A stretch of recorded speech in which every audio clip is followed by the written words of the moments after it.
Well, this has been 6 episodes for the record books. Has it? Really? Yeah. Like we're just counting down the episodes, just waiting for episode 68, 69-ish for Emmy to finally leave the show. So by Yeah, next week. next week will be her final batch of episodes. Unfortunately, same with Goro. Well, at least we're getting some Goro episodes here, Yeah. technically. Technically, yeah, that's right. We're here to discuss Kamen Rider Classic episodes 59 through 64. And we took the week off last week because it was Mother's Day. We hope you all enjoyed your Mother's Day. And we're right back at it, trying to grind our way through this very, very long season.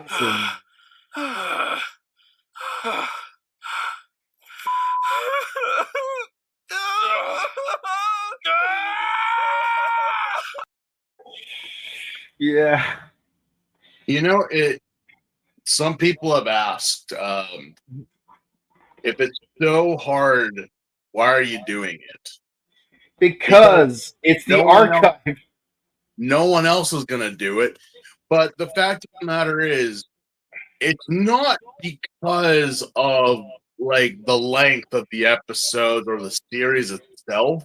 Mm-hmm. Technically, we got 2 Kamen Riders in one series. Yeah, because the concept of second rider doesn't really show up until Agito. Yeah, this is like a thing that was established, but then later not established because again, it was just a thing of one Kamen Rider. It's just a Kamen Rider as of for the longest time until like we get to the Heisei era, and next thing you know, we have an entire truckload of Kamen Riders. Which I'm like, but the show is still Rider, not Riders. Yep, Rider. So it's like, oh well, let's focus on Ryuki, and it's like there's like 13 other riders. Yeah, not counting the movie ones.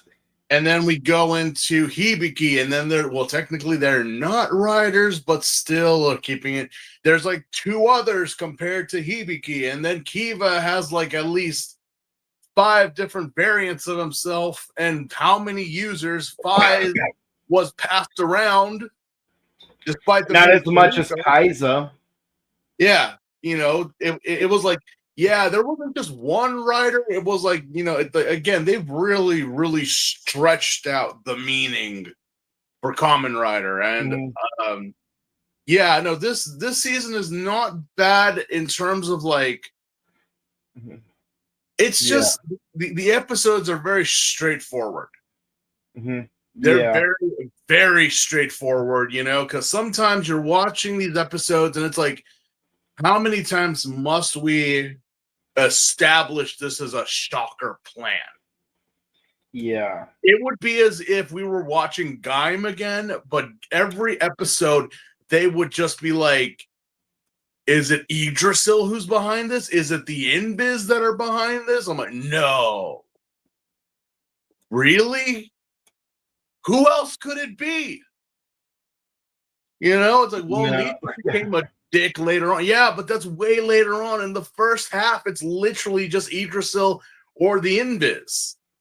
Yep. The same thing goes with Kiva, the Fangires, the Greeds, with all all of the enemies. It's like, I'm like, I think we've already done like 20 episodes where like they just take a shot in the dark. Could it be Shocker behind this terrorism attack?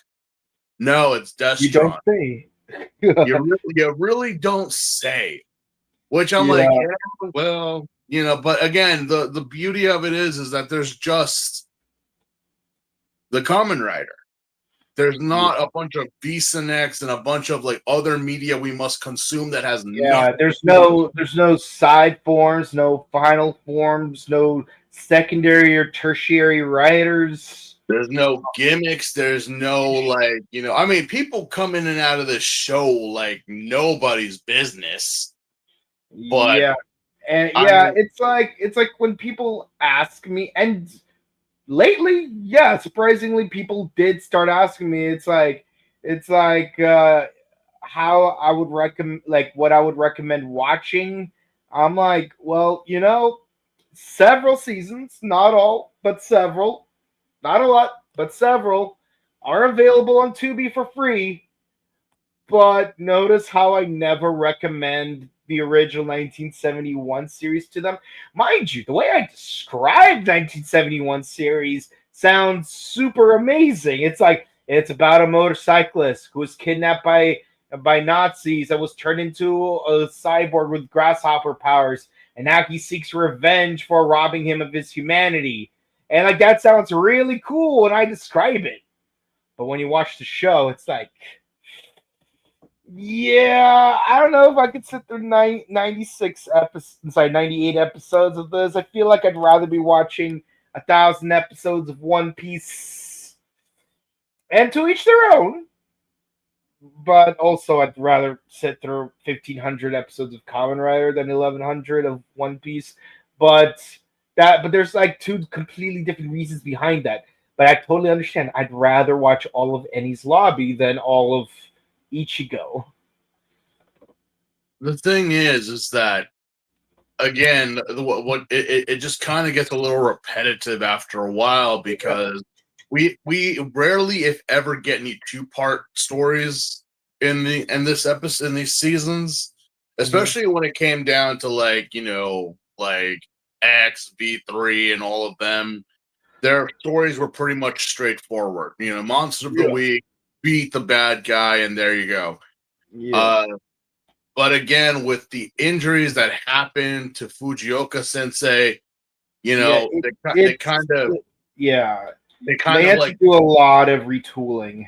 they did a lot of retooling. So it was like again, the Kamen Rider had to ride his bike to activate the belt. Now it's like, oh yeah, do the pose, and that's what does it now. Mm-hmm. Uh, the whole finishing with the kick and whatnot, that was not established because before it was just either a punch or whatever, or they fall and then that's it.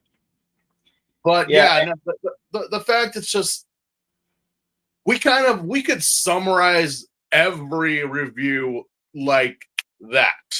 yeah. It's like if we really wanted to, we could do like 5 minutes an episode, and you wouldn't be missing much. It's like honestly, like the reason why our reviews are like 2 hours long isn't even because we're doing like a ton of episodes or a lot of stuff happens in each episode. No, it's because we are just so hyper focused on the little details that we just it would kind of drag longer than we need to. Well, sometimes it's good, sometimes it's bad. But again, if you want the actual what happened in the episode, Yeah. we're not doing an entire series review in like an hour or two. That would have been Wayne Lakara. yeah. That you got a bunch of other people that do that, but Yeah. here Yeah. we're actually giving you the story and the cliff notes like as best we can. So Yeah. I know some people are like, "Well, you guys could have been done with Ichigo like a long time ago if you just." I'm like, I know, but Yeah. Like if we did 10 episodes without like if we just did not care about arcs, we did not care about the movies. We just did like 10 episodes a week. Yeah, we'll be done in 10 weeks because there's only 98 episodes. But the thing is, it's like we're still human. We're not Humagears. I mean, try to marathon watch anything. Yeah. One time a week. Or Yeah. if you do sporadically, but the thing is that you have to remember everything that happened within the span of those episodes. So Yeah, not everyone's a power watcher like me, where like I could just like put the playback at ×4 speed and then just like and still remember all the minute details. It's yeah. like But Yeah, again, I mean it's like yeah, that's the thing with this show is yeah, that it can get a little stale at times, as which with any show, yeah. obviously. Yeah, If you already honestly, the irony is power watching an episodic series like Ichigo versus power watching like a more continuous series like Build. Believe it or not, it's actually harder to do with an episodic series like Ichigo because some of the episodes will just start blending together. It's like I had to like rewatch the first three of these six episodes a couple of times. Mind you, part of it was because it's like we weren't expecting to postpone by a week, but here we are postponing by a week. I've been ultra busy this past week, so it's like to wait until the last minute, and then it's like, did I already watch episode 61? Oh yeah, I did watch episode 61. And not just this time around, but also I think it's the episode I've watched on Tokusatsu more than any other episode on Tokusatsu. Mhm. Yeah. And we'll get to that when we get to that. But Yeah, uh yeah. Yeah, and again, it's like the plot points just feel like so repetitive that it's like you can't remember. It's like, wait, is this the sea worm episode or is this the cockroach episode? Because they literally have the same plot.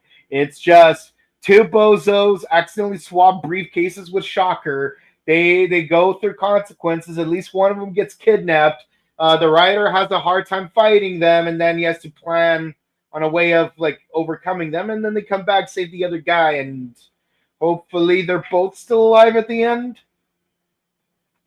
we don't know.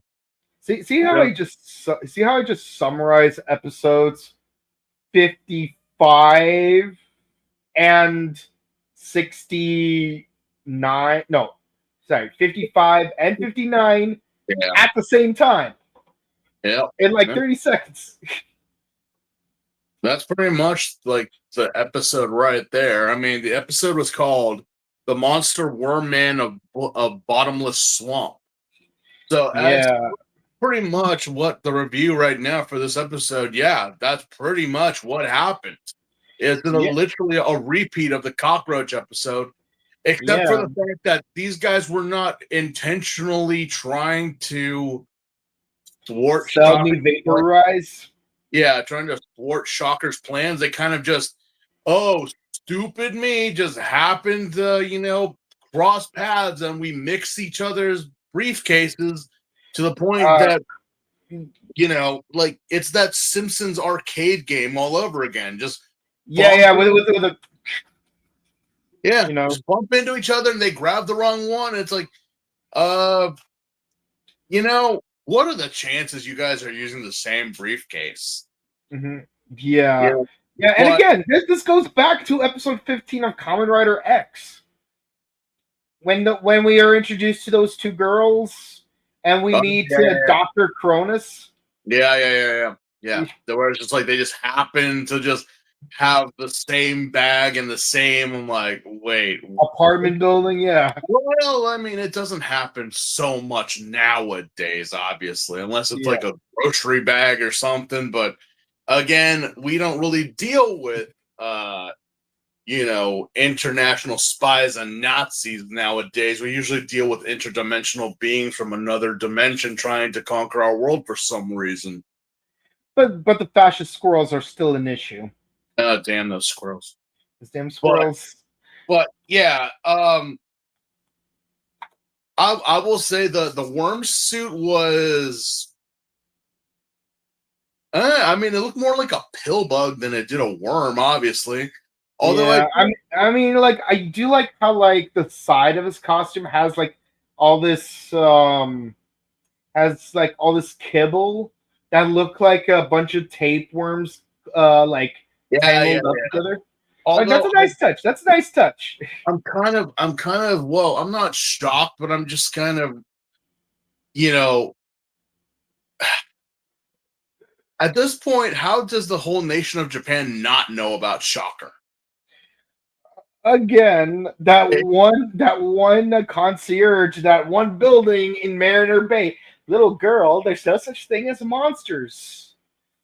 I'm like, how does no one know about Shocker at this point? Because there's a point in this episode where these two goofballs literally go to the swamp because apparently, yeah, you know, the worm is pissed off that instead of bringing this, it was a piece of cobalt. It's a cobalt isotope. Yeah. So instead That's of supposed to having make it that, radioactive. I don't know. I feel like plutonium or tritium would have made more sense. Instead of bringing that, they just bring all these useless pearls and jewels. I'm like, what the fuck are we gonna do with this? But I kind of question because I looked it up. I'm like, well, any type of radioactive material is also very sensitive to the slightest jerk. So I was like, you guys literally almost got into a car crash and then fought each other, mixed your briefcases while hitting each other with each one, and the bomb or the piece did not react. Yeah. It's kind of like I'm swinging around a case of nitro and not giving a damn because it's not going to blow up. Yeah. But regardless, it's like, okay, so, oh, yeah, we want to switch it out because we want our jewels and you want this thing, which we don't know what it is. And why are you guys dressed up like, why are you cosplaying in the middle of a swamp? Yeah. And I'm like, well, yeah. You're not really cosplaying. You're literally dealing with terrorists right now. So, and again, instead of just dropping the briefcase and then going after yours, apparently dumbass just decides to take the briefcase that they're trying to get and then running away with it. Grab both briefcases at least, just in case. Because again, if you had just dropped it and then grabbed your friend, maybe you guys could have had an opening to get out, but instead they want the briefcase. Yeah, I mean, they might still come after you because they don't know if you opened it or not, and therefore know what's inside, and therefore might figure out what the plan is. They leave nothing to chance. Chocolate bar. No joke. They literally believed it was a chocolate bar. Which I'm like, sure. Why not? You know what really bothers me about this, and I know this episode came out before the movie I'm about to mention, but in Plutonium 239, yes, that's the name of the movie. It's about Plutonium 239 taking place somewhere in the Soviet Union. There's like these two Russian gangsters, with the gym suits, and it's like main character steals a sample of plutonium to sell in the black market because he's dying of radiation poisoning, and these two idiots like freaking kill him. And towards the end of the movie, spoiler alert, take his sample and think it's cocaine. So not only do they open in the middle of a lobby of an occupied hotel, which means everyone in the hotel now has radiation poisoning, but they just straight up snort the isotope. Just, yeah. And yes, they feed chocolate to a dog earlier in the film. So between the chocolate and the radioactive isotope, this episode pisses me off. Yeah, but of course the Kamen Rider just, again, confrontation, rider kick, and strangled. And I'm guessing the briefcase just disappeared. Yeah, because we're not really mentioning it again. Yeah, we never mention it ever again. So I'm like, so there is a piece of radioactive material in this swamp somewhere. And you wonder why Japan has so many giant monsters running around. Yeah. In the words of Blue Oyster Cult, history shows again and again how nature points out the folly of man. Godzilla. Yeah, so let's not be like, oh my god, it's a giant monster. Why? I don't know. Maybe because of all because all these Nazis toting around nuclear material. I don't know. No joke. What the hell? I'm like, oh god. But whatever, now it's next episode, which again, like he figures out how to break out of that neck thing because by using his transformation sequence. So Zig explosion. But that's it. Like that's the only thing that's of substance in the entire episode. Mm-hmm. Even the younger brother tries to poison the riders, but he fesses up to it. Hey, at least you're taking better steps than the other two guys from 4 episodes ago. Well, they tried to poison him, but apparently it didn't take, or he didn't take it. Yeah, he's like, I confess, I was supposed to poison you, but I can't do it. Yeah, I'm thinking with the last episode, they're like, yeah, we gotta redeem some people because, oh sure, fine, whatever, redeem them, but yeah, whatever. Yeah, and then so the two guys, they're celebrating, yay, we're both free, we were rescued by the Kamen Rider, and all of Takashi's friends are celebrating too. It's like, well, hopefully they'll learn to not be, jewel thieves. Hopefully, and then we get a shot. And we get a shot of Takashi looking back at everyone while he's staring at the ocean. The classic brooding pose. He's he smiles and then he's gives a look of concern and then he walks away. I'm like, what are you thinking about? What are you so concerned about right now? Because we know that these guys are not going to be main characters in the show, so. Yeah, it's why? It's are you still brooding about the whole Shocker robbed me of my humanity thing? Because that was at least almost 60 episodes ago, Takashi. 40, at least 40 episodes. I would imagine, at this point, you've got a little bit more, accepting of your circumstance. Pretty much. I'm like, lemons in the lemonade at this point because. Yeah. In the words of Agumon, when life gives you lemons, you make lemon pie. Hey, I'm hungry. But yes, the next episode, the Eerie Owlman and his killer X-rays. Yeah, now, for once, X-rays can be used as a weapon. X-rays can be harmful, but what we use for medical purposes is not. So you still wear a leather apron though. Yeah, no. Lead apron. I mean, regardless, you're still being exposed to the rays of what you are being what they're taking X-rays of. But pretty much any X-rays we use for medical purposes are not lethal unless you're a dumbass and just stay there for 24 hours. Mm-hmm. At that point, I'm like, yeah, well, you deserve that. But but for the record, X-rays have a frequency higher than ultraviolet. So, yes, theoretically, I mean, it's not as deadly as, it is used in the episode, but it is more cancerous than UV waves because, again, smaller frequency. A very, very high dose. Yeah. But again, you would have smaller waves, higher frequency. You would have to be under an X-ray gun for almost a day. Mm-hmm. And why you would do that, I don't know why. I'm pretty sure some stupid person's gonna be like, well, if the Hulk needed gamma waves for 8 minutes, maybe I need X-ray for 8 hours to compensate for the difference in frequency. Yeah, you have. Like Puffy Ami Yumi when they try to make that souffle. It's like put it in the oven for 18 minutes at 200 degrees. It's like, okay, well, what if we put it at 1800 degrees for 2 minutes?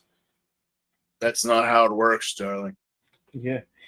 But regardless, so what do owls and X-rays have to do with anything? Not a goddamn thing. Not a goddamn thing. But, we're trying to blow up a bunch of clock towers. We For just haven't some we just reason. haven't used owls, nor have we used X-rays as a gimmick in these episodes. blowing up clock towers for some reason. We are a secret club because of our agenda. It is a dark agenda. It is an agenda some other clubs may not agree with. Yeah. Well, the fact is, it's not just clock towers, it's every single clock. So your alarm clock, the timer on the oven, anything with the clock, apparently they're trying to use the X-ray waves to trigger every clock to blow up. And have you tried splashing emeralds on it? Is every clock strapped with some type of explosive? Or are you just expecting them just to blow up because? Is it like a specific X-ray frequency where that responds to like highly levels of quartz, maybe? I would imagine, because I'm like, wait, but I mean, well, we're talking about the 70s here, so there was no cell phones. Mm-hmm. I mean, a clock, they had clock towers. That's why you always, hear clock towers. Mm-hmm. Obviously a radio, but I mean, clocks, or are you also talking about wristwatches, pocket watches? Yeah. Also, speaking of clocks, why is the second hand in the clock at Shocker headquarters moving so fast? It's just going and going and going like really fast. It's like I can't even concentrate on the conversation between the Owl Man and Ambassador Hell because I'm distracted by that second hand just moving so fast. I think it just has to do with the owl being there with his X-rays, because apparently they said that his X-rays affect all clockwork. So that's their plan, is that for the owl to just kind of make a chain reaction for it to activate all throughout Japan like a domino. Yeah. So you're telling me this whole episode you could have done that and no one could have stopped you because no one would have known. But instead, not even Scotty or Takatora. Yeah, but you didn't, because you decided to go, I don't know, go test out your little X-ray powers or something. I don't fucking know. Like there's 3 friends. One gets kidnapped. One gets killed. The remaining friend calls the cop. The cop doesn't believe her. Takashi believes her because here and there in their bay, there's no such thing as monsters. I swear, I gotta get a clip of that for our podcast. I swear, it's like he's just flying around like some bat boy and using his X-rays, and apparently it's enough to turn people inside out. And I'm like, okay. Well, apparently you have a very good range. Why couldn't you just use the X-ray on the girls? Mm-hmm. Why did you have to chase after them? You could have just used the X-ray blast and, kind of like the aliens from Mars Attacks, just everyone disintegrates within just a flash of light. Yeah. Apparently not, because whatever, I guess, we can't do our plan yet because we gotta instigate the Kamen Rider for some fucking reason. Yada. And I would imagine, again, we saw the episode, but again, I would think, again, don't make me the bad guy. Don't make me the enemy, because I'm coming up with more ideas than what Shocker could possibly do. Oh yeah, no, it's like there's a new season of Rick and Morty coming out. It would be fun if there was an episode where like Rick observes the monster, like the evil organization, try to fight some tokusatsu here. It's like, and Rick would be like, "Hold on, I got a way better plan on how to kill the Kamen Rider. Here, let me take care of this." And it's like, just so that he's not overpowered. Like let's say he doesn't have access to his interdimensional tools that would allow him to like do all that. No, let's say like he is as underpowered as we are, but has command over the obligatory evil organization. Can you imagine all the lengths that Rick would go through just to like defeat the Kamen Rider? Like we're talking disguising commands children, poisoning everyone's food and beverages at the race club, rigging explosives in everything. Like he wouldn't just stick to just one thing. He would make everything happen. Yeah, and but even so, Mhm. yeah, well, not much goes on. The owl suit was actually interesting. Yeah. I'm like, could have been a little bit more defined in the face area, but Yeah. okay. But Mhm. yeah, again, I'm not sure what the purpose was of chasing, of like using your X-rays on random civilians and getting these two girls involved, because it all caused the plan to go down, because you let one go and Takashi found out, and now he's getting involved. So again, if you had just done the plan as you would, Mhm. we would have had a different outcome. See, this is where like can't remember. I think it was Doctor Shinigami way back when who says like, no, don't kill the other, don't kidnap both scientists. The Takashi Hongo is gonna figure out that we're up to something. It's like, yeah, exactly. Yeah, so stop. Just do the plan and walk away. You're an evil secret organization bent on world domination. I would imagine that Cobra Commander has more better plans than you guys do.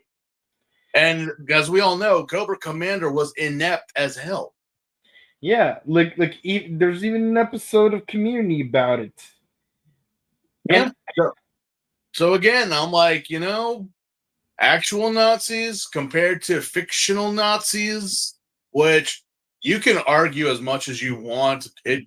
Cobra Commander literally is. Okay, he is. Yeah. But yeah, again, a rider kick here, and then we save the two girls, and I'm pretty sure. Oh yeah, and we do have a bit of like race against the clock type of thing, but we all know how this is gonna play out. I'm pretty sure Taki had something to do with, thwarting the Owl Man. But yeah, again, interesting premise of a bad guy, but I mean, you didn't have very good writers for some of these episodes. Some of these episodes are very like, did you guys even think this one through? Of how this could, I mean, the writer still could have gotten involved, maybe. Yeah. But either or, I'm like, all right, Owl, good costume, not a very good episode. Yeah. Yeah, moving on to episode 61, the one I've watched the most number of times on Pluto TV. Mostly in the background, but still. It's like you don't go out of your way to watch a specific season or episode of Kamen Rider. It's like you had a long day, you want to have something playing in the background, you turn on Pluto TV, then you switch to Tokusatsu back when Tokusatsu was a thing. And it's like they could be playing Kuga, they could be playing Ryuki. They could be playing any season of Super Sentai from Jetman to Hurricaneger. They could be playing some Ultraman. But no, it's the original Kamen Rider, and of all the episodes that you could possibly land on, it's either episode 7 or episode 61. Somehow it's episode 6 or 61. It's never like any of the other episodes. Yeah. The episode is called The Monster Namagilro, the Electric Hell. It's a catfish. With electrical powers. Which, that is actually a thing. that there is actually a breed of catfish that actually, just like an electric eel, uses electric pulses to hunt. Although it's not anywhere in the Americas. Thank goodness. Yes. But yes, that catfishes actually do use electric shocks. Well, again, a catfish uses its whiskers to sense its prey, since it's mostly in swampy, muddy waters. But there actually is a type of catfish that actually does use electricity, like an eel. Because that's what I thought this thing was. It was an electric eel. But no, it's an electric catfish. Mm-hmm. Which always kind of made me question sometimes as I'm playing a video game or whatever, why almost every time they do a catfish type of creature, it always has electrical powers. And now you know. And now, well, yeah, now I know it's either using like ground-based attacks basing off of the yokai of the giant catfish that apparently sleeps under Japan, or it's an electric catfish for some reason. And now we know. Now we know. Mm-hmm. But yes, we have a special guest in this episode. Yes, we see the return of Dr. Shinigami. Yeah, the good doctor came back for this episode. Why he came back? Apparently he just left and decided I'm gonna go to somewhere in Africa, apparently. To I don't know. But I'm gonna come back with something. Yeah. You know, it I don't know why, especially this one popped up in my head. If anyone has seen the Pokemon anime, you know, like more so the black and white era, you know, there is a point that is name however you want, either Satoshi or Ash, that kind of had the same similar problem. You know, like I'm gonna go into a gym battle and I'm gonna fight this electric gym leader with only one monster. But I'm betting it all, and it's not even a fully evolved creature, and now it got its ass kicked. And I'm like, wait, pause, time out. I gotta go. Let me go get something really quick, and then come back 30 minutes later with an entire new team. Yeah. Is that what you did, Dr. Shinigami? You just went through everything. It's like, hey, time out. Time out. I gotta go back to my base to go grab something. Like, that's not how this works. Well, I'm making it so. All right. Fine. Okay. And yeah, apparently we have the two baddies, Ambassador Hell and Dr. Shinigami, you know, joining forces. But not really. Because this is more of a Dr. Shinigami episode. And what does he do? He busts out a very creepy looking catfish monster that kind of looks more like it has a salmon face than it does a catfish. But yeah, like, you know, just you know, show them what you can do, catfish, and apparently the stupid thing starts tearing up the base. Like, yeah, no self-control. Yeah, just killing everyone and destroying everything, and I'm like,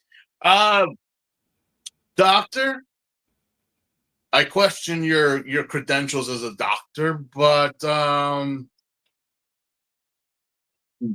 what? You couldn't just tell the catfish to spark up or something? You had to let it go berserk in the main corridor of the base? Okay. Now, what is going on with the Tachibana Motor Club at this point in time? Hawaiian dance go-go party. Yay. Where did this come from? Where did we... I mean, I know Hawaii's just right over there. It's quite a ways, but it's not too far away. Yeah. But apparently, yeah. Japan loves to go Hawaiian. Yeah, just like the Brady Bunch and Power Rangers Zeo. Well, who doesn't like macadamia? Yeah. Who doesn't like pineapples? Yeah, I mean, like they're very sour, you know. But the thing is that apparently Emmy and everyone else is there along with Yuri, and they just make fun of little Goro as he's eating ice cream. And like I love how it's like so which flamingo are you like looking at? All of them, and then he just like looks at Emmy's legs, like Well, at least he didn't look at his sister's legs. yeah, that would be weird. But the point is, it's like well, it's also the posture too, like yeah. Oh, actually, no, it's not Emmy's legs. It's their other friend. You know, the new one, the one that's supposed to replace Mika. What's her name? I forget. Yeah, all I know is that the last three girls to show up have names that rhyme with each other. Yeah. So it's like the way he's like looking at her legs. It's like I don't know if he's perving or insulting, like or both. It's like Bro, don't perv. But the fact of the matter is, and not in this episode, but in the next, I don't know what it was back then. I don't know. But a lot of boys in this show back in the 60s and 70s were really rocking the hot pants. Yeah. Yeah, I guess it was just the style because I mean you want to say that Emmy and whomever she is like they're showing leg. Y'all be showing some leg that I'm like are good. Those would be considered girl shorts in today's times. Yeah. I mean you're rocking it, but I'm like yeah, well the 70s were a different time, ladies and gentlemen. You had men in crop tops back then too, so. Mm-hmm. Equality. But yeah, apparently they just joke with him and then Goro chases them into some cave because they're in some type of SeaWorld like exhibit. Yeah. Because of this Polynesian festival, only for them to get sideswiped by the catfish monster who's there for some goddamn reason. We're not really sure why. Yeah, well, you see, We are a secret club because of our agenda.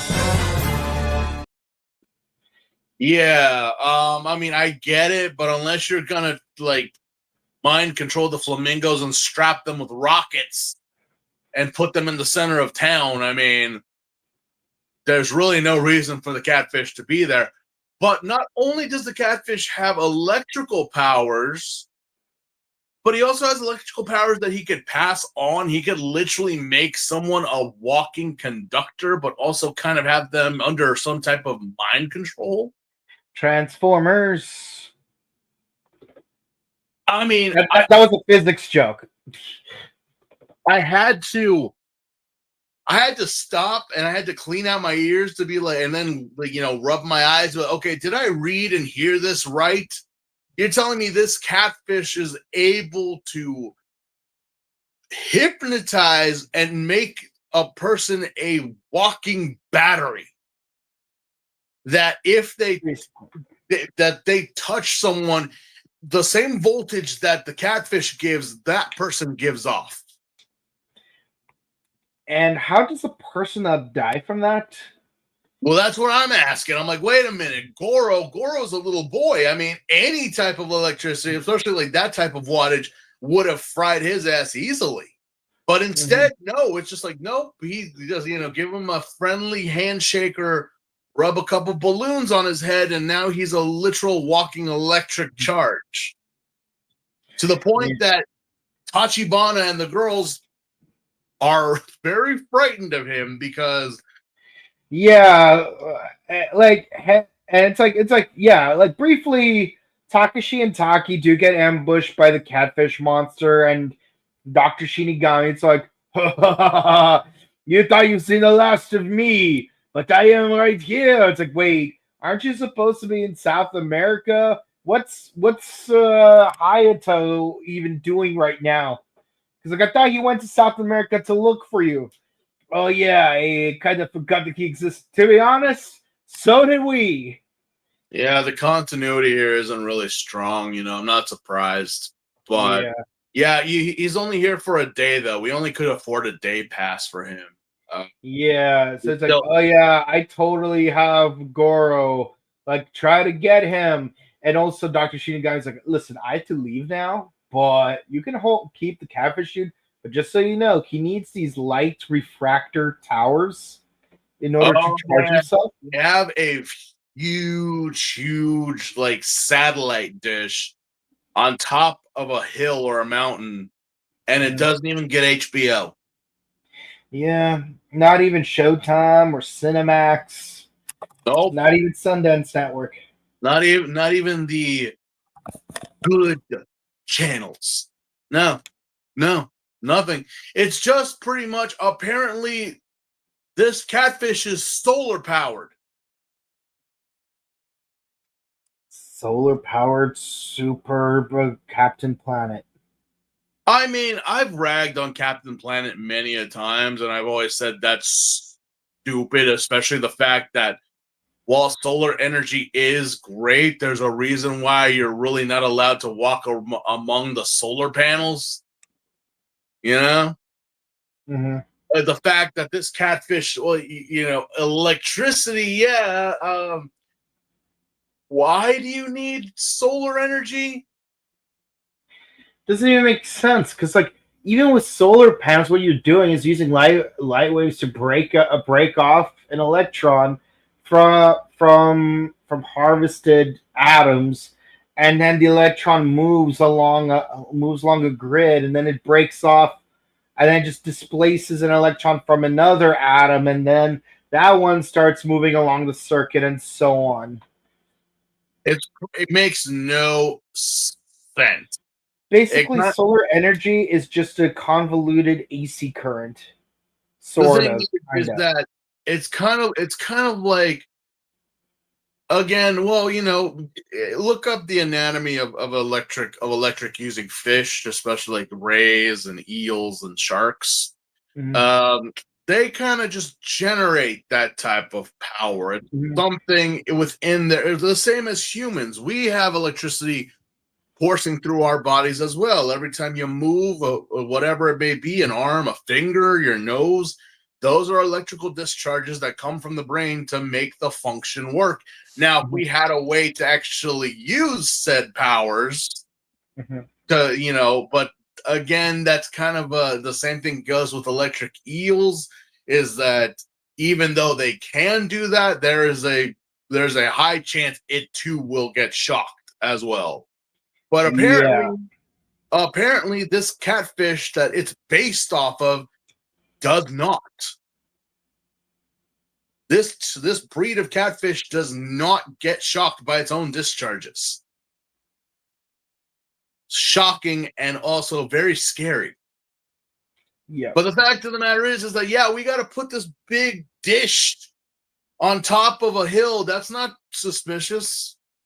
That's not, No. that, and apparently it's a cloudy day, so we needed more for the catfish because, just like your phone, when you have a solar battery charger, it needs a time to actually sit down and chill. Yeah. Yeah.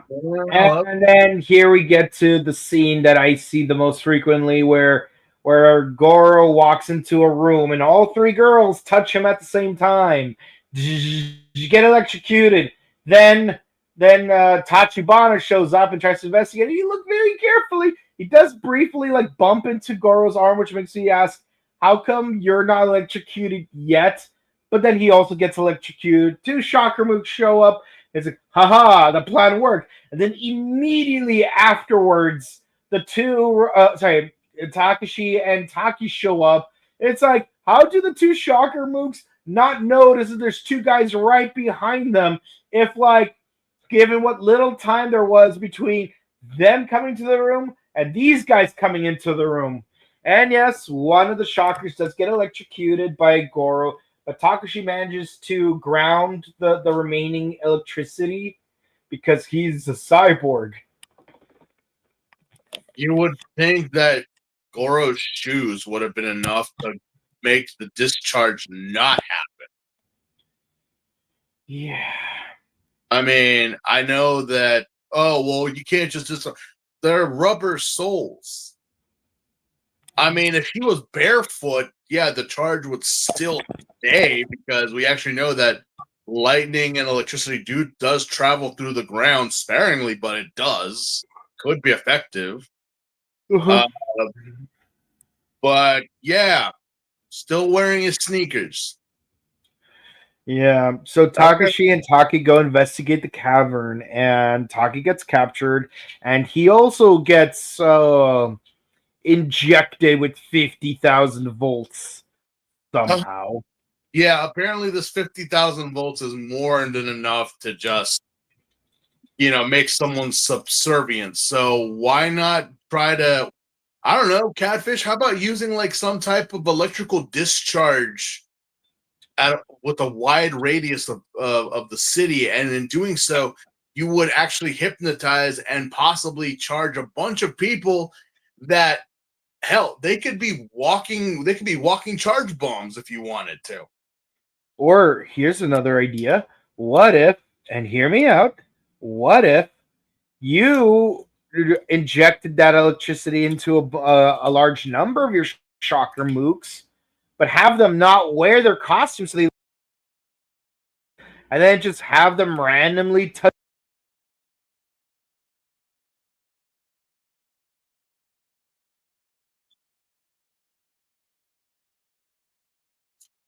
Audio. It's the damn squirrels again. But no, I get what you're saying. Obviously, I mean, Shocker really doesn't care about its grunts at all. So losing a couple thousand doesn't really matter now, does it? I would imagine that. Well, there you go. All right. Hello. Yes. Yeah. So yeah, as I was saying, why not charge up a bunch of shockers, have them take off their disguises so they look like normal civilians, and then have them just randomly touch Takashi and Taki. Again, that would be too deviant and too easy. They got to go through a convoluted plot. We are a secret club because of our agenda. It's a matter of like, we can't just put them in a room and shoot them. We must put them in a very easily escapable trap. And then to challenge them to a children's card game on motorcycles. Yeah, because that's just what the Japanese do. But then again, it's what almost every other show does. Because why on earth would you have like strapped down the hero but still leave him wearing the uniform and the gear that he has? Mm-hmm. That makes no sense at all. But either or, the Catfish. You seemed very badass and very frightening. Don't ever look at me, because that's a face that I'm like, oh god, it rivals that of the Mushroom Dude. No, not Mushroom Guy. Not Mushroom Guy. We're going all the way back to Fies. Ah, yes. Yeah, that's a face that rivals Misato. Ah, I get it. Yeah, that's a face that rivals Misato's right there, but Misato still has the number one face that don't ever look at me, Misato. But yeah, apparently the Catfish needs to take a nap to recharge his battery, so he's gotta go where the fucking dishes to, I don't know, sleep on it, or I don't know, hug it, because they don't really say, but the Kamen Rider shows up and they have a little fight upstairs, only, but again, I'm guessing that Ambassador Hell is trying to get Skinamax on this thing because he's trying to position it, because apparently the reception sucks, only for the Kamen Rider to do a reverse kick and just launch the fish into the tower, and then the tower blows up and blows up. Even the versus Taki fight is just like, doesn't really amount to very much. No, we had to literally blow up the top of a mountain for it to like give us some weight. And I'm like, so you guys spent all this money on a satellite dish for this fish, and yeah, you know what? I think you should charge the South African branch for this failed idea. Like the doctor, why did you make a solar powered fish? That makes no sense. You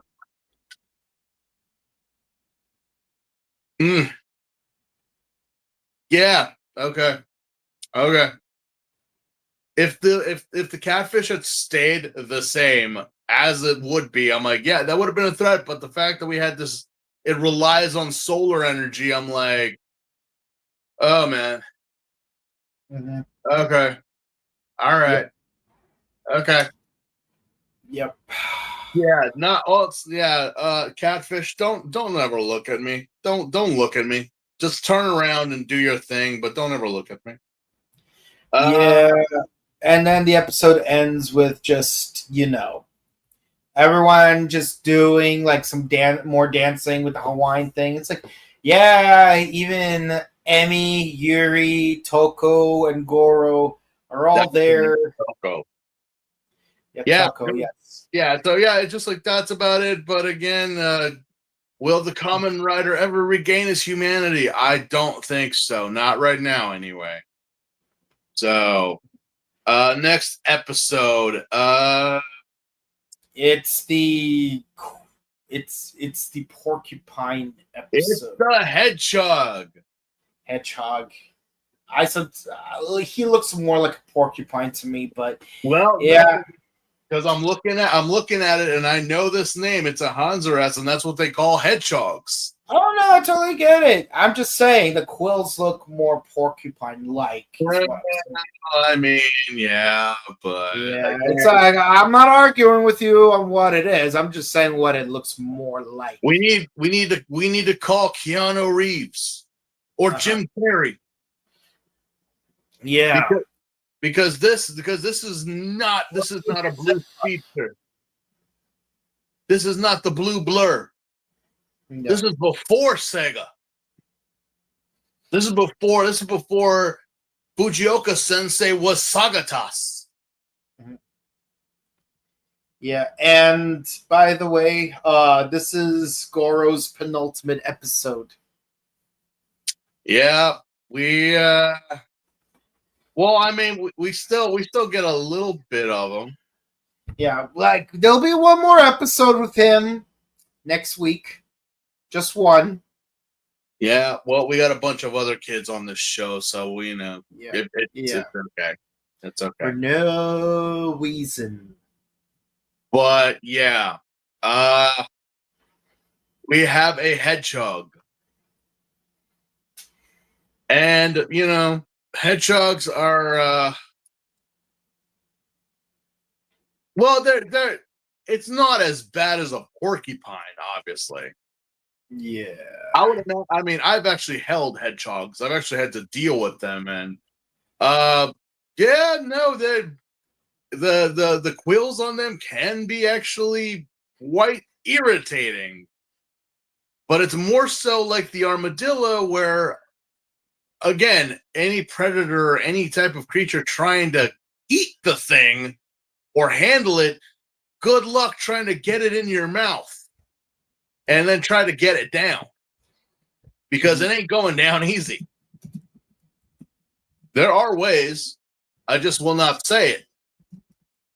But apparently, this hedgehog is brimmed to the teeth with quills that are filled with poison, which I'm not sure if hedgehogs have poison, but they are related to shrews. Mm-hmm. So, and shrews are poisonous. Yep. So it is possible that hedgehogs could be venomous, but I am not sure. Not too sure. But yeah, this guy is a complete asshole. Mm-hmm. This hedgehog is just an asshole because apparently it's trying to find another Nazi box. Mm-hmm. I don't really get what the heck is with the Nazi boxes in this series. We've already done it 3 times and it's never worked out. Yeah, and some kid finds it. Some kid finds it just randomly. I'm like, apparently, well, the Nazis just decided to throw everything in the damn water, and we'll find it when we find it. Yeah, and we do get a scene where like everyone gets trapped by the quills inside the race club. To which I have to ask, why not just kill the entire race club like then and there?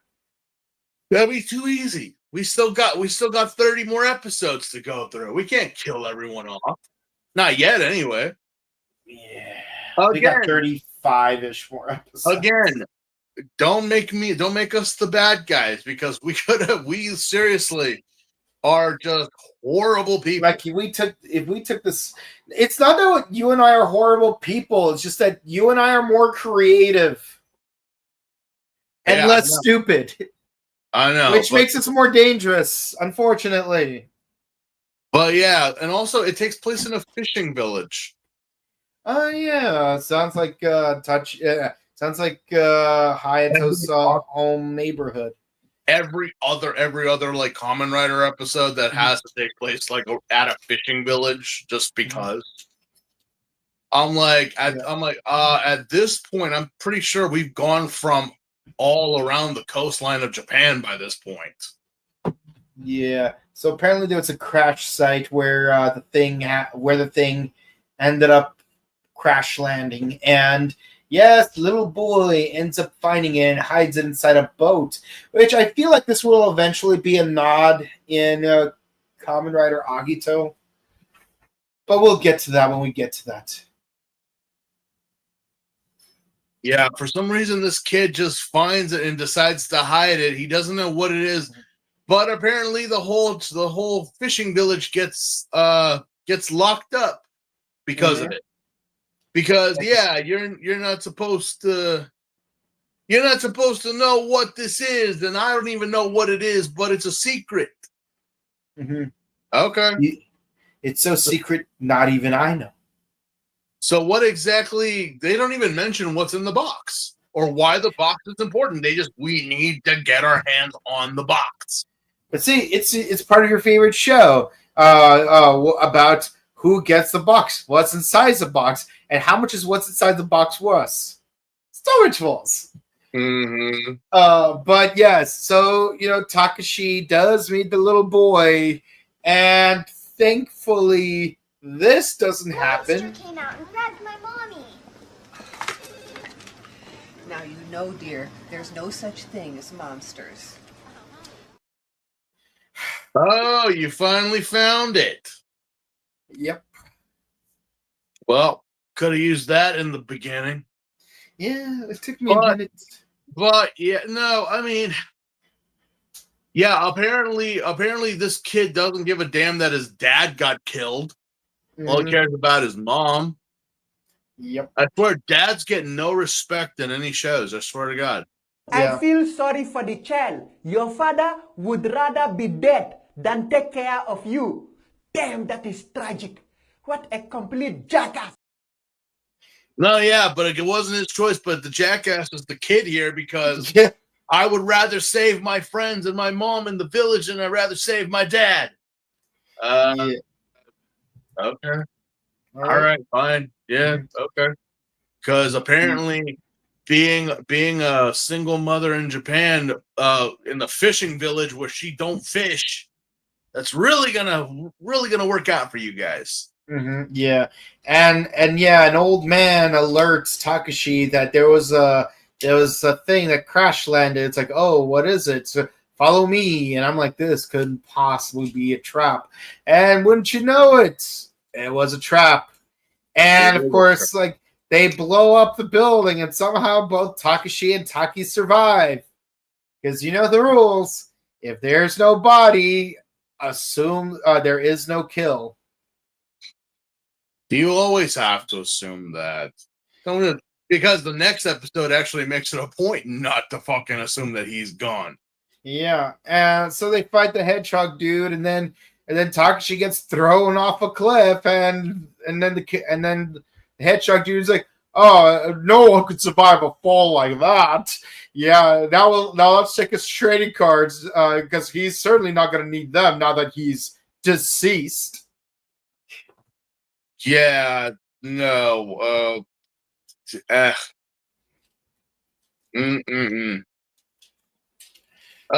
Again, do any of the combatants or do any of them remember that he's the same as you guys? So if it wouldn't have killed you, what makes you think it would have killed him? Well, that's just it. Every other episode, Shocker kills one of their combatants just to like prove a point that, oh yeah, this like higher level combatant can do this thing to kill people to prove a point. But you're forgetting these other combatants that you're killing off for the sake of demonstration, they're not cyborgs. Yeah, you're killing regular people, not a cyborg. I would imagine the decapitation would be a better option, but again... This makes me think about it all the way back to episode 3. Remember how, like, Scorpion Man was Takashi's rival? Well, what if instead of turning some random journalist into a Kamen Rider, what if you turned this dude into a Kamen Rider? Instead of turning him into Scorpion Man. Yeah. I mean, you would think. You'd think. Why does the Kamen Rider have to be an insect looking? Like you have so many others that could. I mean, why did you call him the Kamen Rider in the first place? Aren't all of your combatants riders? I mean, the Rhino dude in the next episode is riding a motorcycle. Makes a whole point of it. Yeah. But no, apparently, the Kamen Rider is the Kamen Rider. So, okay. When we get to Ryuki, I'm like, no, that's not a Kamen Rider. No, it wasn't. It was written to be one. No, that's not a Kamen Rider. The Kamen Rider's an insect based. Well, later on, most riders don't even have the insect look anymore. Doesn't matter. I mean, to be fair, Agito's not an insect either. He's a dragon. And so is Ryuki. So, I mean, Kiba's a bad... jack-o'-lantern, actually. The motif, And he turns into a dragon. I mean, Wizard is not an insect. No, he's also a dragon. Gaim is not an insect. Nope, he's an orange. So it's like, okay. Drive is straight up a seatbelt. Yeah. He's literally a seatbelt. So it's like, okay, Shocker, fine, But again, a decapitation would be more suitable to verify a death here. Yeah. Remember that one time when you had like a Yeti dude who just sorry, a Leon. That's asking for some ice cream. Remember how like he had like Hayato or Hongo, can't remember which one, at this point, completely frozen, instead of saying, "Oh, you know what? Let's just smash him with a sledgehammer into a million pieces." Instead, they're like, "Oh yeah, let's just thaw him out so he can be physically conscious for us to kill him." Yeah, no. But yeah, in this case, for the hedgehog, well, again, you could have had enough time because you not only did you corner him and Taki at a cliffside. You had Shocker Grunts take some of the quills and actually try to play a game of darts. And you all missed. Yeah, imagine like using them as a close range weapon. Like an ice pick. I mean, for goodness sake, you had the gun to the broadside of the barn. It's literally wall and gun, and you still missed. Yeah, it's a good thing that Hongo knows DDR. I'm like, again, cue the face slap scene. Yeah. Naked gun, naked gun, naked gun, naked gun, naked.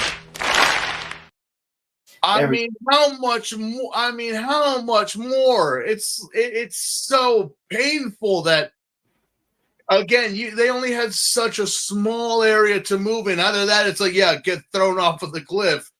But even so, I would imagine, like, Hongo, you could just take Taki, jump off and jump on the rocks and then get out. But this is just stupid. Yeah. What the hell is that? Either or, they escape. The shocker grunts get themselves stabbed and blown up because apparently this poison is not just a poison, it's also like liquid nitrogen because we saw him kill the dad. We forgot to mention the little boy actually does try to save everyone after his dad gets killed. But he actually thinks that they're going to keep their promise and let everyone go. I'm like, no. No. But then the whole battle misses, and one rider kick later, the hedgehog gets thrown off a cliff again and blows up. And then we cut straight to credits.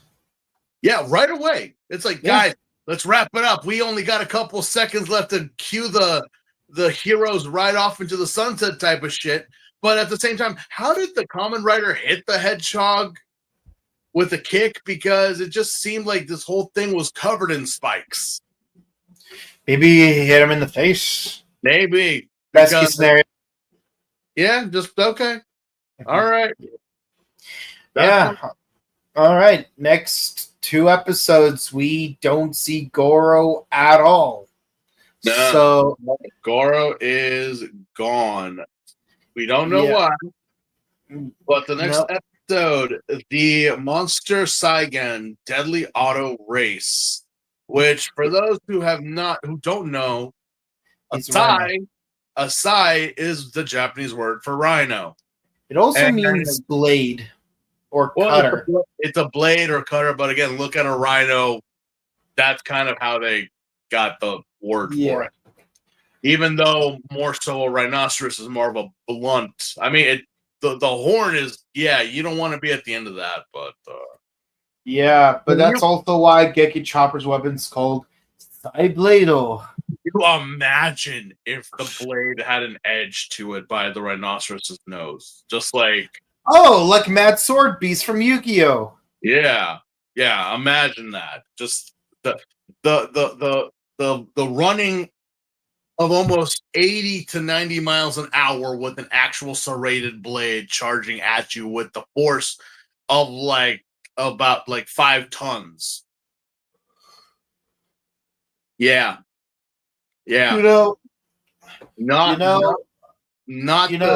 thing I appreciate about watching Zoids as a kid is learning that inside a tornado, if a pebble moves fast enough, it can cut through metal.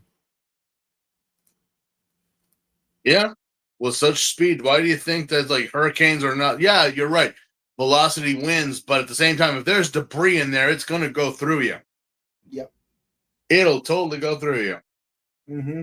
But yes, it's race day.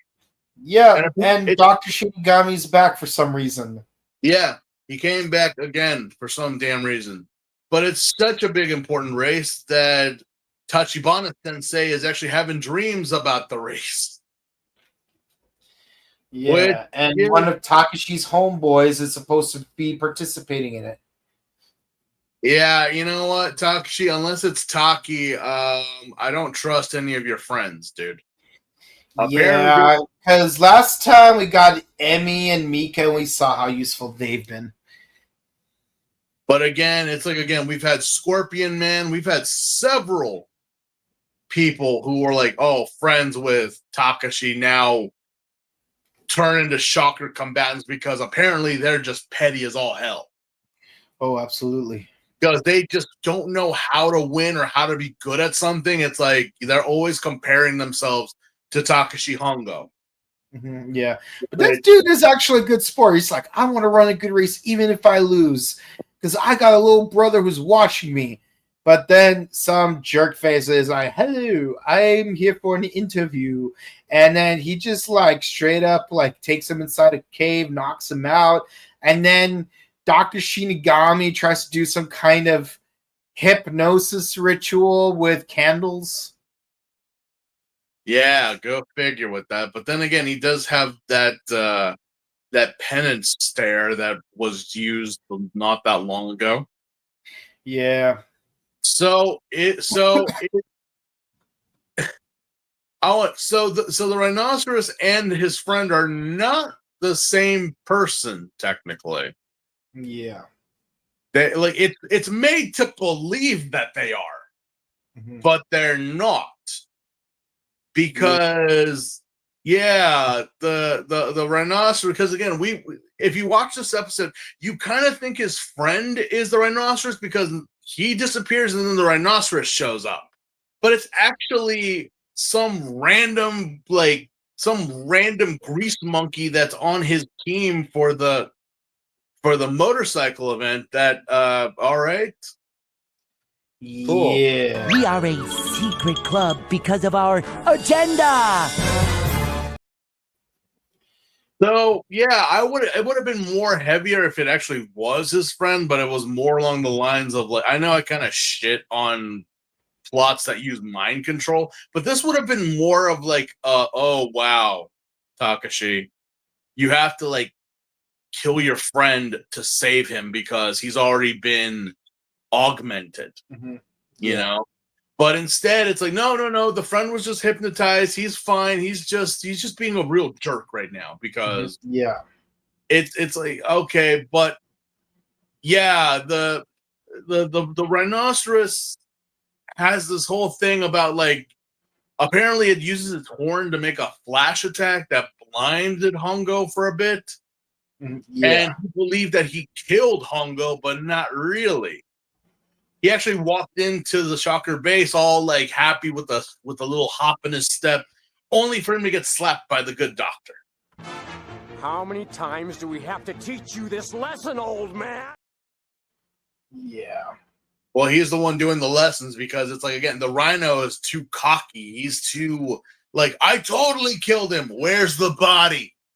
Show me the body. There is no body because apparently he grabbed onto a tree branch before he fell. Yeah, and he didn't have to make a deal with a demon to sell his son for 20 years. How did you know that, Doctor? You didn't have any grunts with a gun or anything or something? Also, funny enough, in this episode, you actually do learn that Takashi's last name actually includes the letter H at the end of the name. So it's not so much Hongo as much as it's Hongo. Hongo. Yeah. Hongo with an H at the end. Hongo. Because like there's an O at the end. Like he's the king of Hong. Yeah. It's pretty much it's pretty much just like again Hongo, it sounds similar. It really does, but it's an O sound. Like so, you're really emphasizing on the O part of Hongo. Yeah. So, either or. And the thing is, you wouldn't even notice this, but the reason why we know in this episode is because on the back of his jacket, it literally says his name Hongoh. It's like wow. It actually does. Yeah, it actually does. So. Yeah, and it's like that episode of Kyoruger where it turns out like it's like, oh, the DeBoss army. Oh my god, it's the DeBoss. Oh my god, the DeBoss is attacking the city, but turns out it's spelled DeBoff. Yeah, it's like well, some people said DeBoss or DeBoss, but turns out it's not boss, it's Boff. Yeah, with a TH. Yeah. Yeah. But yeah. Besides the misinterpretation of who the Kaijin is, Mhm. I mean, it is actually kind of like, again, you really do think that his friend, who is, for his little brother and whatnot, that he actually is the Kaijin. But then you find out, no, it's just some random grease monkey that we were made to believe, because apparently he tried to assault him on the track and knocked him into a bush, but then the rhinoceros showed up, caused the lag in the race, and then for Takashi to show up late, his gas can was ripped apart, so he didn't have any gas. Only to be like, yeah, his friend just kind of randomly falls over on the track, and it's like, so I'm guessing the hypnosis wore off. Because he doesn't know what the hell's going on or what's happening, only for there to be a motorcycle battle between the rhinoceros and the Kamen Rider. And also, I love the fact that his friend like pulls out a pipe to like attack Takashi with, while they're both civilians. I'm like, take me on, take on me, I'll be gone. Yeah, it's I'm surprised his friend got really, really messed up. I'm surprised he didn't die or anything. But as always, we got a motorcycle fight, which I started to notice is happening more frequently since Takashi came back. Yeah, motorcycle antics all over the place. Just wind up, again, a rider kick here and a very long roll down the hill, only for it to blow up in the tall grass. Yep. Yeah. So basically, that's pretty much the whole episode. It's like the entire episode just ends with we defeat the monster, very honestly, it's more climactic that there is a fire in the background because a motorcycle blew up than anything else. The fact that the rhinoceros can also has a built-in flamethrower. Yeah, but then when we do defeat him, it's like, Takashi's friend is hospitalized, but we slip him a ticket to get physical therapy in America. It's Takashi's I can relate to this. Yeah, I've been there. I'm like, yeah, we know. But the whole riding into the sunset once again, and we get to the preview to the next episode, which is Cicada Mingo. Yes. The monster, Dr. Insect, and the Shocker. No, yeah. Is that? See, I actually remembered his name this time. Yeah. So it's a cicada episode. Yeah, and apparently somehow his sound waves can make people paralyzed from the waist down somehow. Now again, cicadas are very annoying, especially around the summertime when they come out, the whole buzzing sound. Yeah, the reason why that is because, well, that's a sound of attracting a mate. Yeah, summertime is mating time. So when you hear the summer, when you hear the buzzing and all the dee dee dee dee, that's the sweet sound of insect love happening. Well, just courting though. Which they're singing it's a hot insect summer. Yeah, so just like everyone, good luck, be safe, and well, at least you have the old saying, if at first you don't succeed, you can try again. Well, cicadas don't have that luxury.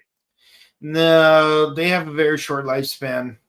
Yeah, so but the fat kid who like forgets his net apparently conveniently sees the cicada dude kill this dude by draining his blood. What was that? I seriously thought that creepy guy was the cicada because it's kind of like, kids are out bug collecting, which precursor to Pokemon, that was their Pokemon. Yep. Especially beetle wrestling. Yeah, they would go and collect bugs and have little, and they still do to this day. That's still a very popular hobby in Japan. It's just that, with tablets and the Game Boys and all them Switches going around, it's not so prevalent as much anymore. Mm-hmm. You have Pokemon to blame for that shit now. Mm-hmm. But I seriously thought that maybe this guy was the cicada, just getting mad at the kids for capturing cicadas, only to find out that the cicada that the kid caught was actually the kaijin disguised as a regular cicada. Mm-hmm. Now, I don't know too much about cicadas, but I don't know if that's how they actually consume food. Yeah. I'm not sure if they're like, predatory or whatever, because as always, they only have a short lifespan. Mm-hmm. So it's not so much about, wine and dine. It's more about repopulating the numbers and Again, So the gist of the next couple of minutes of the episode is just the kid sees the cicada dude kill the guy, and then the cicada dude uses his sound waves to basically knock the kid unconscious. The other kids find him. Takashi finds them, and they're like, I hope that it wasn't like a monster attack or anything, Monster came out and grabbed my mommy. Now dear, there's no such thing as monsters. Something Takashi would never say because he is the one to actually believe the little kids. Yeah. Again, does everything that happened in the show just go blindly not reported to the police or to anybody? I'm like, yeah, guys, you got Nazis in your backyard. I think that should be something for the government to be involved with. No, you're not gonna. No. Okay. So Takashi takes him to his apartment, and it's like, do you think this might be the work of Shocker? Yeah, I think it might be the work of Shocker.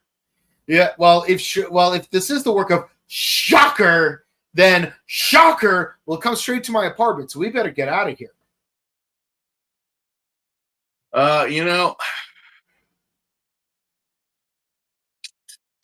Be as it may, this is where it all started.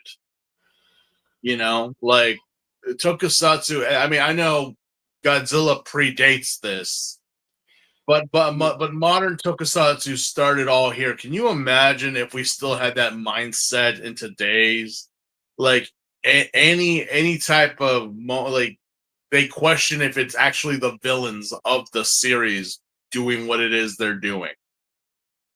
So what if they're not doing it? Are they just like having a day off or relaxing with a coffee and a good book? As are you guys causing any trouble today? No, it's our day off. Oh yeah, like that episode of Powerpuff Girls when the Gangrene Gang gets the phone. Yeah, it's like, so you have anything bad? No, it is my day off. No. Sean Townsville. Yeah, no. Nothing evil planned today. I'm just doing my Pilates and whatnot, and this. I'm just watching some yoga, but tomorrow. Oh yeah, it's like okay. It's like, well, we'll see you tomorrow. Okay, bye. We'll see you tomorrow. Powerpuff Girls. Yeah, can you imagine if that's how we went about it in today's you could take it video games, anime, books. Can you imagine? if that's just like, yeah, well, some series actually have multiple bad guys. Yeah, but Yeah, but it's funny. It's like given how many times Takia snuck into Shocker headquarters, it's practically a milk run. Remember how it buys like that one time they had to put all that work in just to like sneak into like the president's office at Smart Brain, but then like they just casually just walk up to the desk. doesn't matter. Yeah, no, I know. Yeah. I know. But life is short, life is frail. So why don't you think about true life?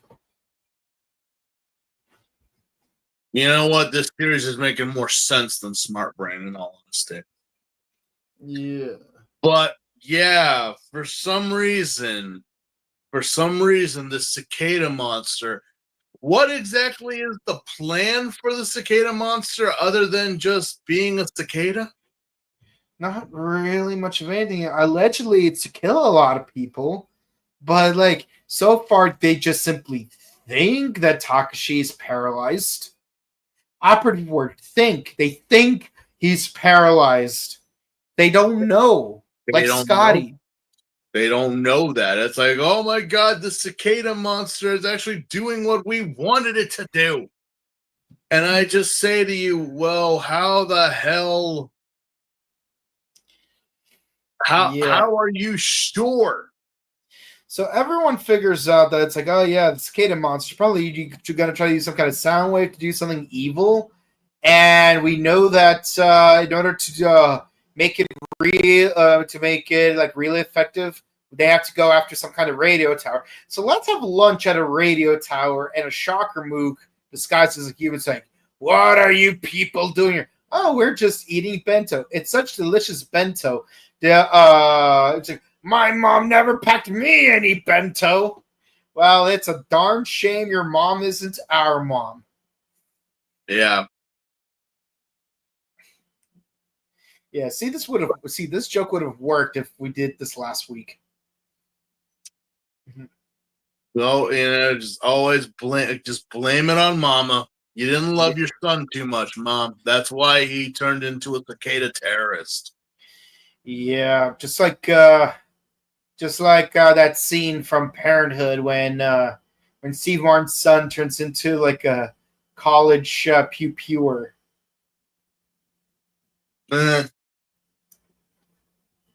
Any child of Steve Martin's, I would assume that's how they would go down. Yeah, but yeah. So the race club gets captured, like they always do. I can't help but feel like this would be statistically less frequent if Mari was still around.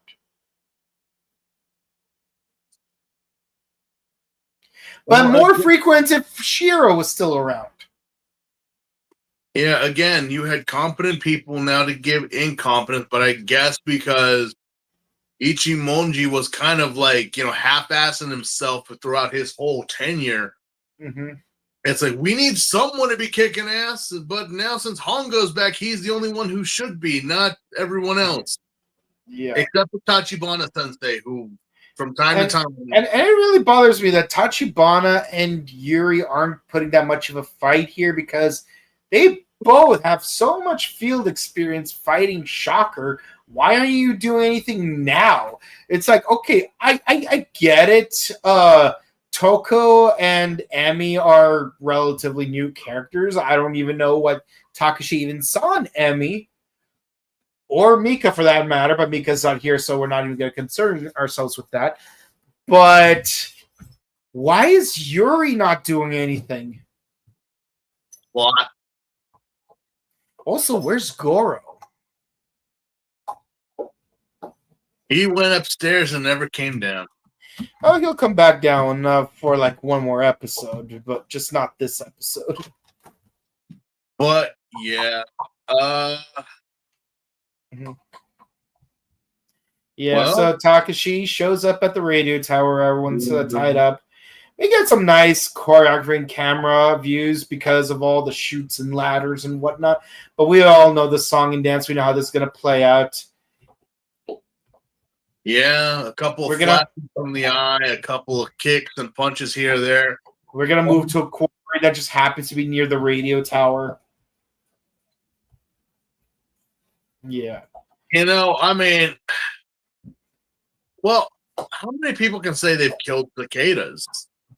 I mean, the cicadas usually you just find them dead. Mm-hmm. So yeah, or molted. Yeah, or I guess they're done. It's all right, fine. All right, yeah. So we do a rider kick. Same old. The dude. Well, this dude actually has a nice big explosion that everyone could see. So much so that Taki shows up. It's like, hey guys, what I miss? Oh, you missed everything. Where were you this entire episode? He was. That's a good question. Where was he? Yeah, but yeah. So we just get Takashi riding off like he always does. Takashi's fight against Shocker is never ending. Will he be able to face his next threat? Find out next time on Kamen Rider Z. I'm just kidding. Yeah. The episode preview is the Monsters Beetle Professor and the Shocker School. What? Yeah. So are we rehashing the Mickey Mouse Club episode again? Yes. Also, did they not use beetles like in the beginning of the series? We are just barely getting a beetle kaijin. Yep. So we had his little gimmick before the kaijin even showed up.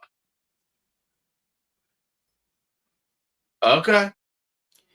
Yep. And no, this isn't Stronger, nor is it Kabuto. It is a Kabuto. Just not our Kabuto. Yeah. Not this Kabuto. Yeah. Not a Zector Kabuto. It's yeah. Yeah. Anyway, that is it. We're finally done. That is it. Oh boy.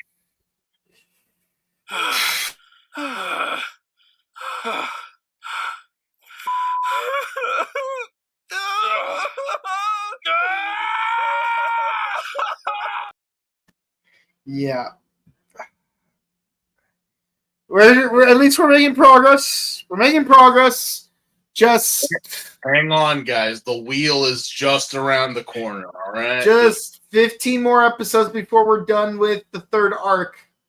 Yeah. So don't worry. Don't worry. We're getting there. We're getting there. We're getting there. 64 episodes in. We're 64 episodes in. Just 34 more to go, plus 2 movies. But yeah. I'll say this. When the wheel does show up, part of me actually low-key wants our next season to be Amazon, just so that it's a short season. That too, but I'm also a part of me is I am ready to go back to the Heisei era. Same. I mean, Vias and May, we actually, I've had people tell me that they were actually very in-depthly, very, very invested in our Gaim review with how much research we did and how we kind of dug into it. Same thing goes with Forze. Oh no, not Forze. Not Forze. Fies. So it's a part of me is I want to go back to the Heisei era, but I'm kind of also not wanting to because of all the VSNX. Yeah, there's just again. It's like pick your poison. Too many episodes or too many movies. I mean, it's a damned if you do, damned if you don't situation. Yeah, it's like this. Outside of Decade, X8 is probably the shortest Heisei season with only 45 episodes in total. And by the way, the season finale aired the same weekend as the very, very first Japan World Heroes, by the way, fun fact. But even then, it's like there's like so many specials and movies. There's even a mini series called Kamen Sentai Go Riders. Yeah. The Go Rider. The thing. Go Riders, yeah. Yeah, I know. And again, as is my thing, we didn't choose the thug life, people, and The it's not Thug a Life life chose that, us.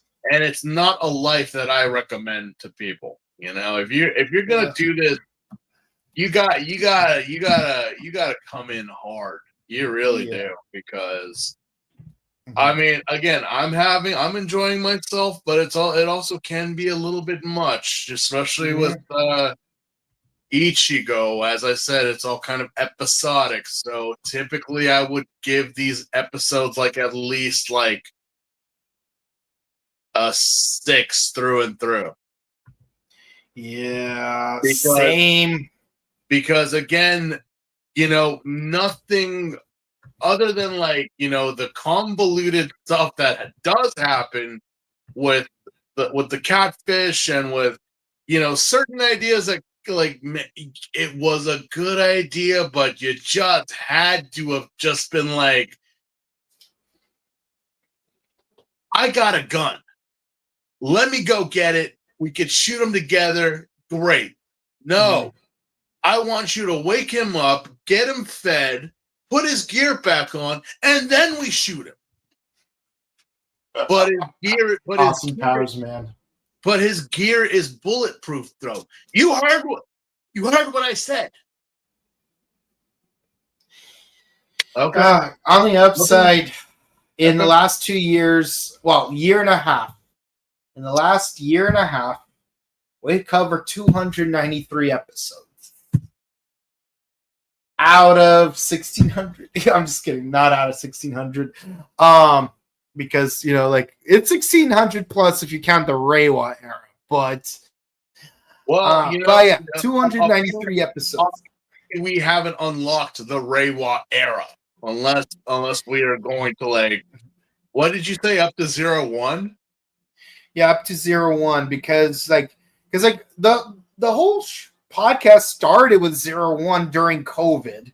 So like we kind of like rushed through 01 a bit. So we're gonna do a redo of 01, you know, but first we have to get through all the Showa and Heisei, because there's like so many like V Cinemas, V Cinex, TTFC specials, hyper battle videos. It's like I want to make sure that when we go back to an earlier season, we are just straight up done with those earlier seasons. No reason to come back to them until like we had X, and then we go into Ichigo. Yeah. So, it's like unless there's like a new movie that's gonna feature Kamen Rider X in the upcoming future, we're not gonna be talking any more about Kamen Rider X at all until we're done with all of the Heisei and Showa era. Then during the Reiwa era, after we're done with 01, we're gonna go through all of the specials that we did not cover during the regular podcast. Yeah, I don't know. But in all honesty, a 6 through and through. That's pretty much like the only thing I could say is that these were just episodes. That's it. Like, I would give the Rhino episode a 7, but you're right. Everything else is a 6. Like, I want to give more points to the Electric Catfish episode, but again, it's like a lot of dumb things happening. It's like, and I get it. It's the first season. I mean, like if we went back and did Mighty Morphin Power Rangers with the same level of scrutiny, let's be honest, we'd be complaining about, we can make the same complaints, the same degree, to the same frequency for the same duration. Because, you know, when it comes to movies, the first one is often the best. Not always, but often. But when it comes to TV shows, the first season's often the worst. Because we don't know what we're doing at first. But then once we get our bearings, it's like, then things get better. Yeah, that's very true. Yeah. Alrighty. So what do the ladies and gentlemen of the jury have to say? What do they? Let's see. 17 Samurai Spirit says, greetings. How are you doing? Gaming in the Past and Beyond says, hello, you guys. How are you doing? Triple XYZ says, this is actually my issue with Skyrider. As the whole, Skyrider is a good story, but you got to sit through a lot of filler episodes. I will say that some of the filler episodes are actually kind of fun. Like the one where there's like an evil Skyrider and he just bullies a bunch of kids. But I mean, like, is it filler if it is actually like, you know, like if it's actually part of the story? Like, I mean, you could say, oh, filler episode. Filler is more of like, it's like, okay, this was the story, but we couldn't, you know, the reason why filler exists is because we didn't give the show or the run enough time to adapt the script. So, I mean, that's the problem with a lot of Showa era shows or a lot of Showa era movies. It's like we are so used to it now that everything has to be in like a universe or something, or like connected. Which again, films and shows were not like that. Yeah, see, for me, like, I really hate multiverse as a trope. Because once upon a time, yes, this was big, this was epic, this was heavy. Like when we saw Turtles Forever back in 2010, that was freaking cool. But now everyone's doing multiverse, like freaking Marvel's doing it, DC's doing it, Power Rangers is doing it, and now people are trying to make excuses for things to not make sense by saying multiverse. Well, that's the problem that, you know, now going into such things, I'm not a big fan or a supporter of that. You know, like for me, it's like multiverse has become a cop out. If you want to tell the story, tell the story. But when you start, you know, especially with what is happening now with a lot of series, you know, I know, you know, but everyone else doesn't. So then they're going to start mixing it all. I'm like, no. Now we're going to, sit down, because now you've opened the can of worms of, you know, now we have to geek out because that, no, you can't, no. But the movie, no. This happened because this happened, and that happened because this happened. Instead of just, you know, let's do Ichigo and that's it. But now you had to do Ichigo, but then you brought in Revise for some reason, and now it's within that continuity. But no, you can't do that. But yeah, I mean, the whole thing about filler or any type of filler is just, again, it's more just that, like, there's single solid episodes that, I mean, again, you could tune in or out. It doesn't matter. That's what it is with the early Showa era. Was you could tune in and out. You didn't have to watch every episode, but you know, okay.